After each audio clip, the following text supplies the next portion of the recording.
Imagine it just rained. Water gets trapped between the bars of a 2D elevation map. But how much? Let's find out. Today we are solving a classic hard Leetcode problem, trapping rainwater, problem 42. We are given an array of n non-negative integers, where each number represents the height of a bar with width 1. Our task: figure out how much water gets trapped between the bars after it rains. For example, for this height array, each number represents the height of a bar. So index 0 is flat ground, 1 is a bar of height 1, and so on.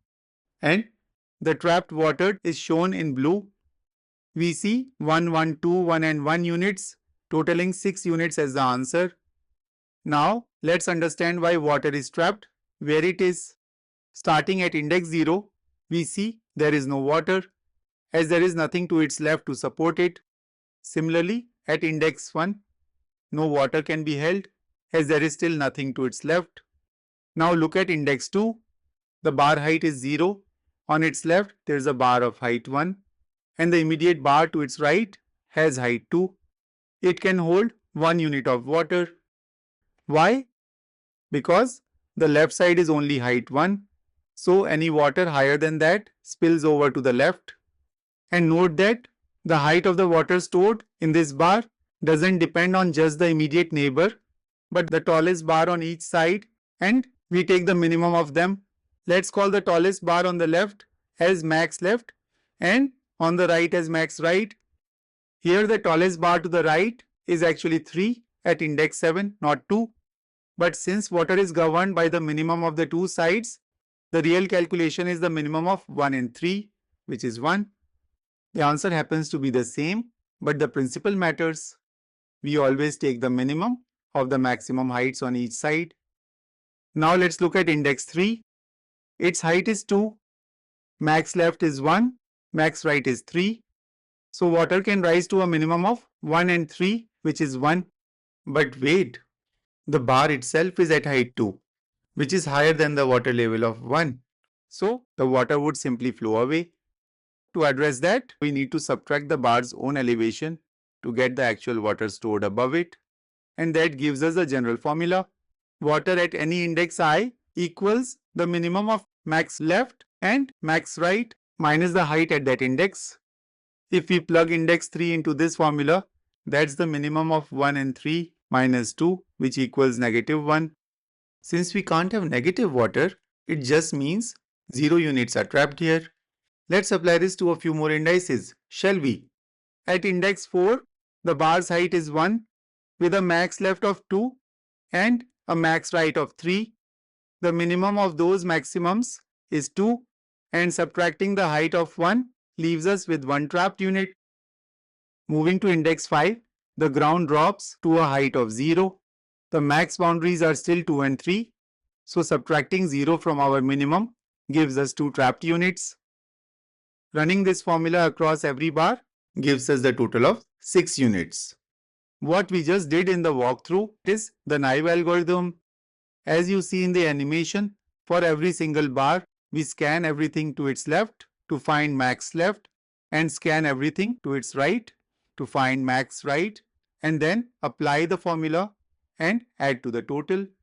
It works perfectly and has a space complexity of just O of 1, as we aren't using any extra arrays or data structures.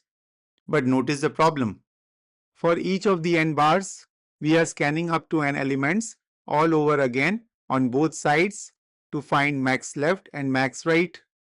That's repeated work, resulting in a time complexity of O of n squared.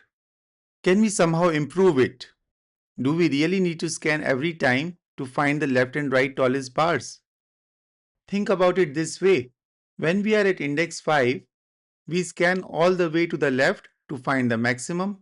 And when we step forward to index 6, then why should we do the entire scan all over again? The tallest bar to the left of index 6 is simply the winner of two things: the tallest bar we have found up to index 5 or the new bar at index 6. That's it. We can just reuse our previous work. If we walk from left to right once, we can keep a running maximum using an array Let's call it max left. At every step, we just compare the bar we're standing on with the tallest bar we've seen so far and record whichever is bigger. We never need to look back. One pass and we're done. Let's build it step by step. Starting at index 0, there is nothing to its left. So the tallest bar seen so far is just its own height, 0. Moving forward to index 1, we just ask, what's bigger? Our running maximum of 0 or our current bar's height of 1? The answer is 1. So our new max left is 1. Quick side note, notice that our running maximum includes the bar we are currently standing on. We do this on purpose. By including the current bar in both the left and right maximums, their minimum can never be smaller than the bar itself. So later, when we subtract the bar's height in our formula, it perfectly bottoms out at 0 instead of going negative. Continuing further, at index 2, the current bar drops down to a height of 0. We check, is that bigger than our running maximum of 1? No. So our max left carries over and stays at 1. Continuing this forward, we fill the entire max left array in a single pass. The exact same idea works from right to left, just that we store the tallest bar in the max right array as we start the traversal from the end of the array. For index 11, there is nothing to its right. So its max right is simply its own height, 1. Stepping backward to index 10, our bar's height is 2. We compare it to our running maximum from the right, which is 1. Since 2 is bigger, our new max right updates to 2. At index 9, the bar's height is 1, but our running maximum from the right is still 2. Since 2 is bigger than 1, our max right carries over and stays at 2. Continuing backwards, we fill the entire max right array. Now, with both arrays ready, we can make one final pass and apply the formula. Let's quickly do that. At index 0, our lower boundary is 0. Since water needs 2 walls to pool, nothing gets trapped here. Moving to index 1, the lower boundary is 1, but the ground itself is also at a height of 1. Because the ground is level with the boundary, there is no room for water, so no water gets trapped. But look at index 2, the ground drops back to 0. Our arrays tell us the left wall is 1 and the right wall is 3. The lower wall is 1. We subtract the ground height and boom, we trap exactly 1 unit of water. And it really is that simple. We just repeat this quick arithmetic across the rest of the board, totaling the trapped water to 6 units. Now, the time complexity drops to O of n because of 3 separate passes with linear time complexity. However, the space complexity is O of n as well because we created 2 extra arrays to store our running maximums. But in a real interview, this is exactly where sometimes there is a follow-up. Great, but can you optimize the space? Can you do it in strictly O of 1 memory? To do this, we need to drop the extra arrays entirely.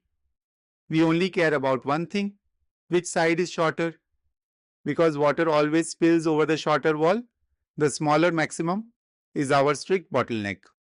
Instead of arrays, we just use 2 pointers, a left pointer at the start and a right pointer at the very end. As they move inward, we track 2 variables, left max and right max for the tallest bar each side has seen so far. Here is the key point. At every step, we compare left max and right max. If left max is smaller, the water at L is strictly capped by the left side. It doesn't matter what giant walls exist somewhere in the middle. The left side is the weak link in this case. The same is true for the right boundary if right max is smaller. Let's see this in action. Currently L is at 0 and the left max seen so far is 0, which is smaller than our starting right max of 1. Even if there is a huge wall hiding further inside on the right, like this bar of height 3, it doesn't matter. The water is restricted by that left max of 0. So nothing gets trapped here and we move L forward. Now L equals 1, R equals 11. The bar at index 1 has a height of 1, so left max updates to 1. And our right max is already 1 from the right pointer starting position. They are perfectly equal. When there is a tie, it doesn't matter which side we process. Let's say we go right. The water ceiling is 1 and the ground at R is also 1, so no water gets trapped, and R moves backward to index 10. R is now standing on a bar of height 2, so right max updates to 2, left max is 1, and since it is smaller, it dictates the water level. Since the bar at index 1 is of height 1, it levels with the ceiling, so no water is trapped there. And we move the left pointer forward to index 2. The ground height here is 0. Since between left max of 1 and right max of 2, left max is the bottleneck, we subtract the ground of 0 from it and we trap exactly 1 unit of water. Left pointer moves forward again to index 3. Since the bar at index 3 has a height of 2, our left max updates to 2.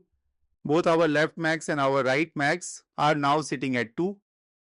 We have another tie, so it doesn't matter which side we process. Say we process the right pointer.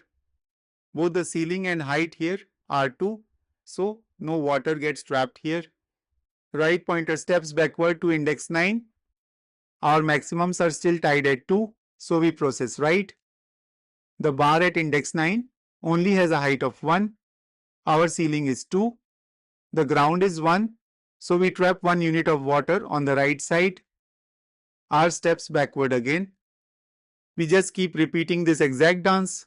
At each step, we process whichever side has the lower height, left or right, and then we get the ceiling by comparing the maximums, the left max or right max, and trap the water based on the current bar's height.